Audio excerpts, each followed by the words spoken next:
Hi, my name is Mia Kolchak, and this week's case is Jeffrey Dunn and Sesame Workshop bringing Big Bird back to health. Week 5's focus is on disruptions and innovative thinking. As we've seen in the digital age, many establishments have to adapt or pivot in order to survive, and Sesame Workshop is no exception. Through the presentation, I'll provide an overview to Sesame Street, identify the signs that Sesame Workshop was in a losing streak prior to Dunn's arrival as CEO, Dunn's first moves as CEO, identify the core values of Sesame Workshop's identity, and review moves that altered the historical identity. In 1968, Joan Gans Cooney and Lloyd Morrisett founded the Children's Television Network, a nonprofit organization aimed to answer the question, could television be used to educate kids? The first episode of Sesame Street aired in November of 1969, aiming to teach children valuable lessons about empathy and kindness. The organization became Sesame Workshop in December of 2001, where they defined themselves as mission-driven and kid-focused. The company had a strong partnership with PBS, which allowed them to share their passion for learning and kindness with kids. Despite seeing early success, Sesame began to struggle. With the rise of cable television, competition went from 4 to 5 channels to entire networks of children's television content. Additionally, the nature of shows was transitioning from adults and puppets to more animated shows like Blue's Clues and Dora the Explorer. Technology in the digital age also increased.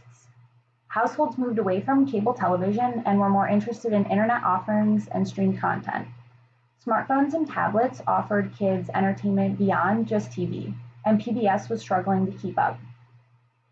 Cookie Monster was faced with criticism with rising childhood obesity rates, and although the company had a successful YouTube page that they had up and running and an in-house innovation lab, the company was falling behind.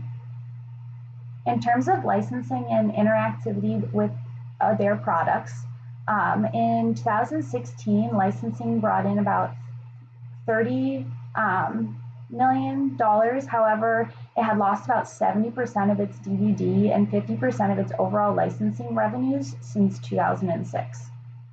Intense competition was related to shrinking audiences and fewer fans to sell merchandise to. The toy industry was also increasingly competitive with interactive toys, and kids and parents were expected engagement and personalization in their toys.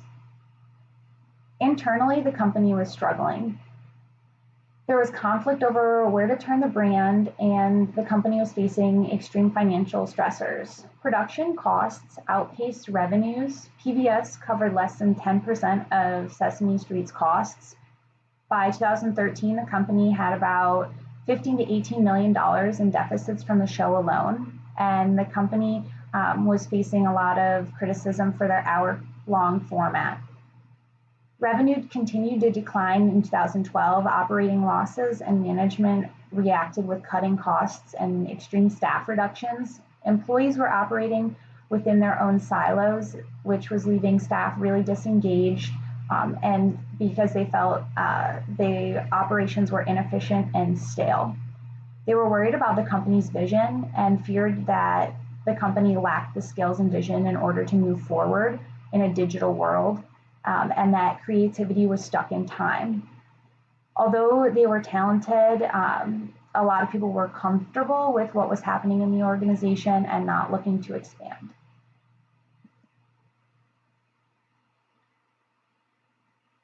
Dunn became the CEO on September 29th in 2014. A week before he started, he sent an email to 7 of the top executives asking them about themselves, Sesame's major issues, and their hopes for the organization.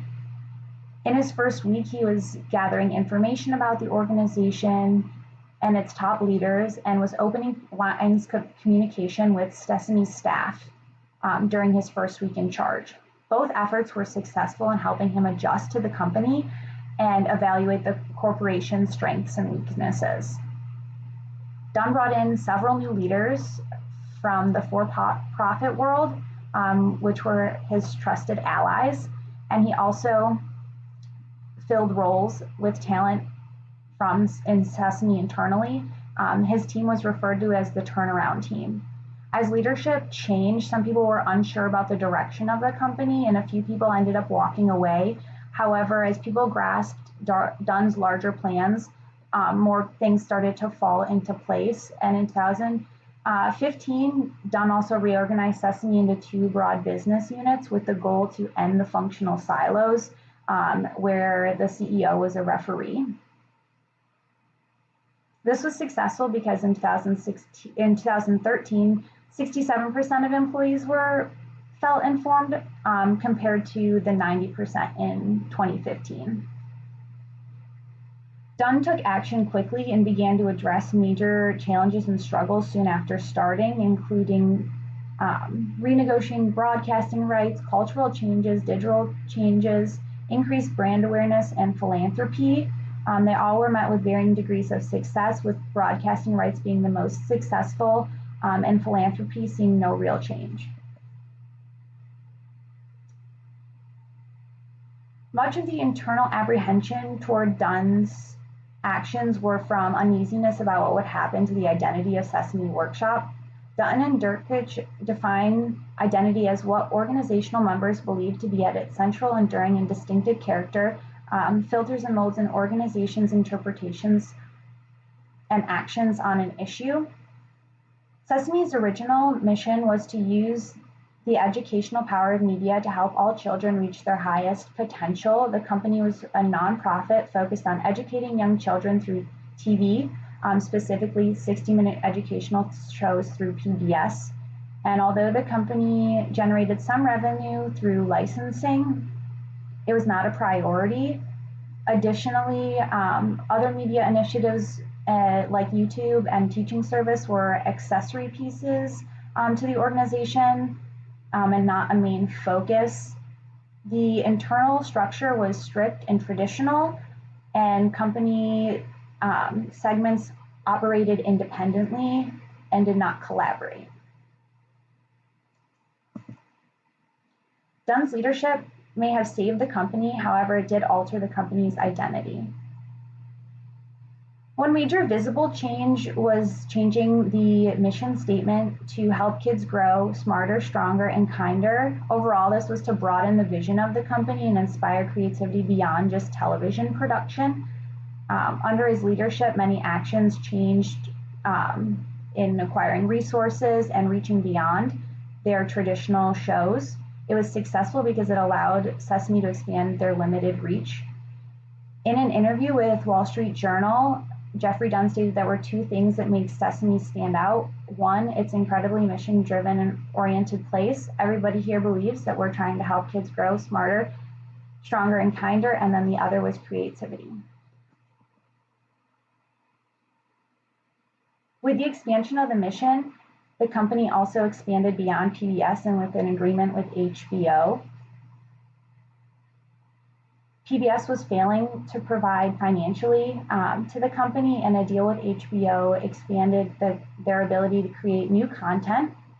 And negotiations were troublesome at first in navigating the new relationship. However, it was successful because by the fall of 2016, the public's negative perception of the deal went from 48% to 30%, and it allowed Sesame to keep working on their mission. There was also a great cultural shift to the company's mission and scope to reach beyond their internal resources and use partnerships with other companies. Increasing brand awareness was huge in making partnerships with HBO, Apple, and others in their own marketing investments, increasing their brand awareness from unaided brand awareness from 32 to 48%. Keeping the content flowing and company alive helped further their mission. From the start, Dunn really wanted to change the culture of the company, and he shifted the identity. He leveraged his experiences and connections in order to lead the organization through change. Employees feel more engaged and connected, and now the new CEO is in charge of leading the company through new changes.